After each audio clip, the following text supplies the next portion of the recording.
Hello, I'm Callie Lewis, and this is your Geek Brief for today. Hey, I'm Callie Lewis, and you're watching Geek Brief TV. This is brief number 9. This is brief number 10. Woohoo! This is brief 25. This is number 90. This is brief number 127. Hey, I'm Callie Lewis. You're watching Geek Brief TV, and it's time. Vista time. Hey, I'm Callie Lewis. You're watching Geek Brief TV. This is brief 245. This is brief 328. This is brief 401, and this one's a little different. Brief 420. This is brief 432. 450. This is brief 500. This is brief 517. 595. 596. 597. 599. This is brief 600.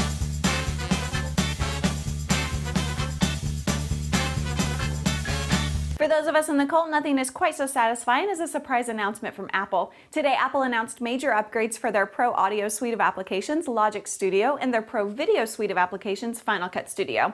We'll check in with Jeff Smith soon to get his insight on the new Logic, and we'll have the new Final Cut Studio installed by Monday. We expect the new Final Cut Studio to improve the speed of producing Geek Brief TV. It looks like it'll solve the dropped frame issues we have when we're editing video shot with the Canon 5D Mark II.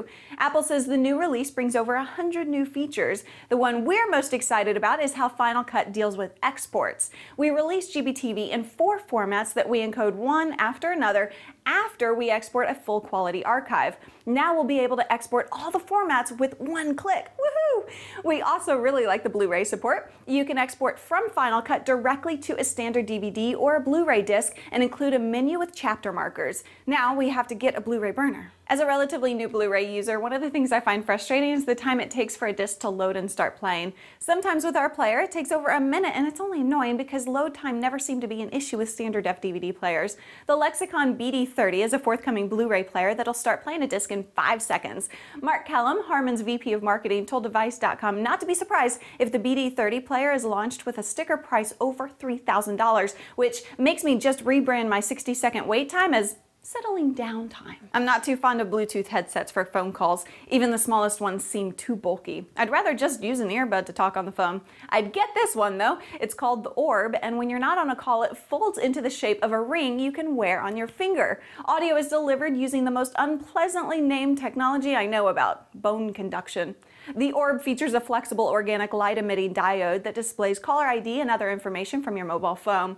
The ring rotates into an S shape that hangs from your ear like a piece of sci-fi bling that isn't unappealing. We won't see the new headsets hanging from people's ears and gracing people's fingers until at least next January for $129. In case you're wondering, because I was, it will be available in different ring sizes, and if it isn't vaporware, I think I'll get one. Microsoft announced today that Windows 7 has been released to manufacturing. The RTM is build 7600. I haven't tried it yet, but I hear again and again that Windows 7 is awesome. Over 10 million beta testers opted into the Customer Experience Improvement Program to help Microsoft release a version of Windows that hopefully will be loved. General availability of Windows 7 is expected to happen on October 22nd. Brandon LeBlanc says beta testers will be able to continue to use the release candidate version of Windows 7 until June 1st, 2010. As I tell you about angieslist.com/geek, the sponsor of this brief, we're scrolling through the long list of reviewed service provider types you'll find on Angie's List. The list even includes pooper scooping and rototilling. If you want to sign up, please use promo code GEEK to save 25% and support the brief. Thank you so much for watching. I'm Callie Lewis.